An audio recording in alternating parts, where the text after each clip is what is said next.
अस्सलामुअलैकुम, this is Mohsin Syed and you are watching my channel. जी, तो आज हम बात करने वाले हैं मुल्क पाकिस्तान के हालात के बारे में कि पाकिस्तान के हालात किस तरफ जा रहे हैं और किस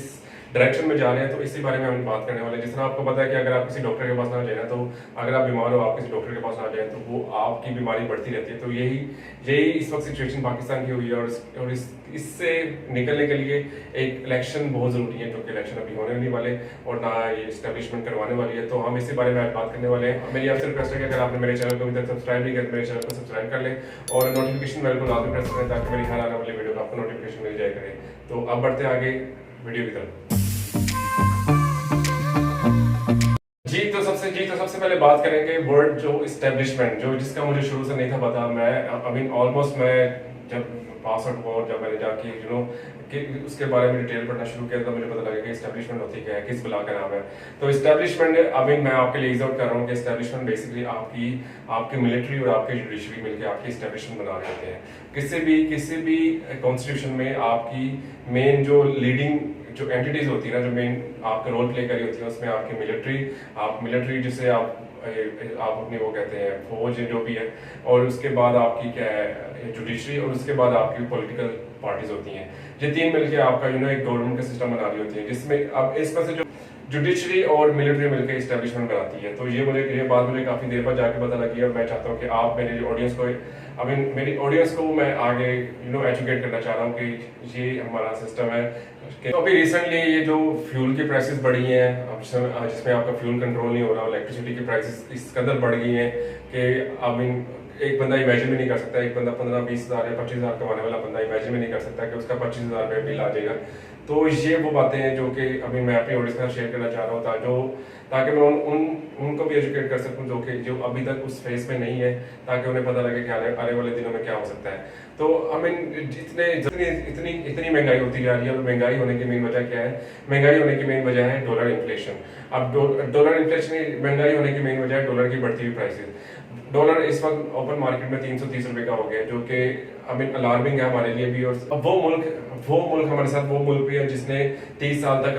अमेरिका के साथ जंग लड़ी है, अफगानिस्तान। और अफगानिस्तान में 30 साल बाद जंग लड़ने के बाद भी उस वहाँ डॉलर का रेट 80-90 रुपए से ज्यादा नहीं गया हुआ। पाकिस्तान अमेरिका की जंगें भी लड़ता रहा है, अमेरिका की वॉर ऑन टेरर 2001 से लेके आगे फर्दर जितने भी ड्रोन अटैक हुए हैं, पाकिस्तान उस हर उस काम में अमेरिका के साथ देता रहा है, जिसकी वजह से जाके पाकिस्तान को अब इस फेज में आके इतना सहना पड़ रहा है, इतना इन लोगों को महंगाई का सामना करना पड़ रहा है। और इस सब की मेन वजह क्या है? इस सब की मेन वजह भी अमेरिका ही है, जिसके मैं आपको आगे बताऊंगा कि क्या चीजें जो कि होती हैं हमारी इस्टेब्लिशमेंट करती है, और वो उनके साथ मिलके अमेरिका के साथ प्लान बना के यहाँ पे पॉलिटिकल डिस्टेबलाइजेशन करके पाकिस्तान कुछ काम करती है। तो अब इसी सिनेरियो को मद्देनजर रखते हुए लोगों ने एहतजाज करना शुरू कर दिया और लोगों की भारी तादाद रोड्स पे, सड़कों पे निकलना शुरू हो गई है, जिसमें से सबसे पहले नंबर पे है गिलगित बल्तिस्तान। गिलगित बल्तिस्तान का एक फैक्टर ये भी आ जाता है कि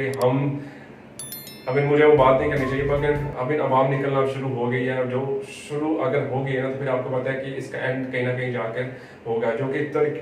अगर हम इसको कंपेयर करना चाहें ना तुर्की के साथ, तो तुर्की में भी सेम सिचुएशन थी। उसमें मिलिट्री इस्टेब्लिशमेंट का बहुत रोल था, उसमें भी उन्होंने जुडिशरी के बड़े जजेस बिके हुए थे। तो वो उन्होंने उस वक्त 2016-17 की बात है, उन्होंने जाके उस इस्टेब्लिशमेंट से, मिलिट्री और जुडिशरी से अपना मुल्क छुड़वाया था, और उन्होंने काफी जाने दी थी, और जिसकी वजह से वो आगे अब इस जगह पर पहुंचे ताकि वो एक अपनी खुशहाल और एक आजाद कौम बन गए हैं। और हम अभी तक 1947 से लेकर अभी तक हम आजाद नहीं हुए, क्योंकि हमारे में भी इस्टेब्लिशमेंट का रूल रहा है, और अभी भी रूल उन्हीं का ही है, जो कि हमें नजर नहीं आता कि हमारे जो मेन फेसेस, जो आगे वाले चेहरे होते हैं, वो चेंज कर देते हैं, और पीछे से रूल करने वाले चेहरे वो ही रहते हैं, जो कि इस्टेब्लिशमेंट है, जो कि शुरू से रहते हुए अयूब खान हो गया, जनरल याह्या खान हो गया, ज़ियाउल हक हो गया, मुशर्रफ हो गया, ये सारे इन्वॉल्व है इस सारी के सारी पाकिस्तान को इस जगह में लाने के लिए। तो अब आगे भी फर्दर जनरल बाजवा ने और जनरल जी जो अब आसिम मुनीर आए हुए, तो इसमें भी ये फैक्टर एग्जिस्ट करता रहेगा, क्योंकि इन्हीं की वजह से ही हमारा मुल्क यहाँ तक पहुंचा है। तो अब आजकल हो क्या रहा है? अब आपको पता है कि हर जगह पे अफरा तफरी है, कि महंगाई बढ़ी है। अभी अगर एक महंगाई एक जगह पे हो रही है ना, तो वो इम्पैक्ट हर जगह पे डालती है, और वो इलेक्ट्रिसिटी के रेट्स इस कदर बढ़ चुके हैं ना। अगर आप कंपैरिजन करें कि इंडिया के साथ, अफगानिस्तान के साथ, इवन ईरान के साथ, जिसके ऊपर इतनी ज़्यादा सैंक्शंस हैं, इतनी ज़्यादा पाबंदियां, तो उसके बावजूद भी आई मीन उस पर इसके अंदर होने के बावजूद 10 रुपये 11 रुपये का वहाँ पे यूनिट पड़ता है, और यहाँ पे पाकिस्तान में इस वक्त 55 से 56 रुपये का यूनिट है, जो कि आगे फिर बढ़ने वाला है, 90 रुपये तक जाने वाला है ये इस सितंबर के बिल्स में। आई मीन इस तरह की अगर इलेक्ट्रिसिटी आप नहीं दे पा रहे तो इंडस्ट्री कैसे वर्क करेगी, अपना बाकी आपका सर्किट कैसे काम चलेगा, और जिसकी वजह से अब अनएम्प्लॉयमेंट बढ़ती जा रही है और इसकी रेशो एक्सट्रीम लेवल तक चले गई है। इस साल के दौरान अभी तक 4.5 लाख लोग बाहर जा चुके हैं, और अभी तक ये नंबर रुकने वाले नहीं है, और इसमें भी इजाफा होता रहेगा। इसमें इजाफा लगातार होता रहेगा अगर हालात इस तरह के रहे, और हालात सही होने में अभी मुझे तो लग रहा है कि कुछ टाइम लगेगा। कुछ क्या, इलेक्शन अगर जब तक जाते हैं, इलेक्शन में भी इसमें एस्टेब्लिशमेंट का भी रोल है कि वो इलेक्शन नहीं करवाएगी, क्योंकि उन्हें पता है कि पॉपुलैरिटी पीटीआई की भी पॉपुलैरिटी पीक पे है, तो वो इलेक्शन नहीं करवाना चाहेगी, क्योंकि ये वो लोग हैं जो कि अपना कंट्रोल नहीं खोना चाह रहे पाकिस्तान के ऊपर से, और ये हर वो काम करेंगे जिस तरह अभी कॉन्स्टिट्यूशन को बाईपास किया हुआ उन्होंने, कि उन्होंने जब इमरान खान ने असेंबली रिजोल्व की थी जनवरी में, तो जनवरी से लेके हमारे ये क्या नाम है अभी अगस्त हो गया, और इस दौरान भी उन्होंने अभी तक इलेक्शन नहीं करवाए, जो कि सरासर बाइकआउट, सरासर सस्पेंड कर रहे हैं कॉन्स्टिट्यूशन को कि हमने इलेक्शन नहीं करवाए, और वो ये बात कहीं कोई भी टीवी पे नहीं दिखाना चाहते, और ना ये दिखाते हैं। इवन कि अभी आजकल के जो एहतजाज हो रहे हैं, जो प्रोटेस्ट हो रहे हैं, उसको भी टीवी पे नहीं दिखा रहे, क्योंकि सारा कुछ उनके कंट्रोल में है, सारा कुछ हमारी एस्टेब्लिशमेंट के कंट्रोल में है। आपका नैब का चेयरमैन, आपका पैमरा का चेयरमैन, आपके FIA का चेयरमैन, हर जगह आपके जो चेयरमैन है ना, वो है ये मिलिट्री एस्टेब्लिशमेंट के लोग हैं। और लास्ट चौकी जो रह गई थी वो नादरा की भी उन्होंने हासिल कर ली, और नादरा के चेयरमैन भी अब एक रिटायर्ड लेफ्टिनेंट कर्नल के जनरल वो लग चुके हुए हैं। और ये वो लोग हैं जिन्होंने आज तक अपनी जिंदगी में एक इंच भी जमीन फतह नहीं की दूसरे मुल्क की, और इन्होंने हर वो चीज फतह करने की कोशिश की है जो कि पाकिस्तान में, और पाकिस्तान को रूल करने की कोशिश की है। और ये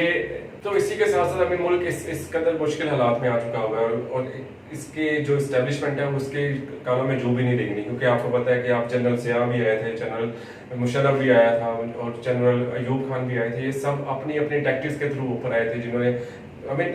ये सिलसिला उसी वक्त शुरू हो गया था जब उन्होंने जनरल अयूब ने फातिमा जिन्ना को गद्दार कहा था, और आगे अपना रूल शुरू कर दिया था, जो कि इंतहाई अगर एक पॉलिटिकल पार्टी है ना, तो पॉलिटिकल पार्टी को उनका काम करने देना चाहिए, एस्टेब्लिशमेंट को अपना काम करना चाहिए, जो कि एस्टेब्लिशमेंट का काम है। एस्टेब्लिशमेंट में मेन जो मिलिट्री का काम है कि जाके बॉर्डर की हिफाजत करना, और बॉर्डर की हिफाजत वो नहीं करते, वो हर जगह पे घुसे हुए, और हर जगह चाह रहे हैं कि हर पाकिस्तान की चौकी को फतह करना चाह रहे हैं, जो इवेंचुअली कैटास्ट्रोफी का सबब बनेगी और तबाही का सबब बनेगी, और फर्दर ये मुल्क दूसरी डायरेक्शन में जाएगा अनलेस कि वो जब तक वो इलेक्शन ना करवाएं। इन केस अगर वो इलेक्शन करवा भी देते हैं, अगर इनकी कोई इमरान खान के साथ या PTI के किसी मेन टॉप लीडरशिप के साथ कोई डिबेट हो जाती है, डिबेट का मतलब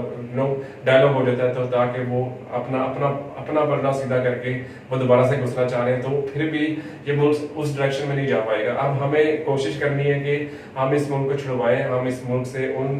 हमें चाहिए कि हम इस मुल्क को उस एस्टेब्लिशमेंट के चुंगल से छुड़वाएं, जो कि शुरू से उन्होंने अपने पास रखा हुआ है, और हमें एक आज़ाद जिंदगी जीने का मौका नहीं दे रहे। हमें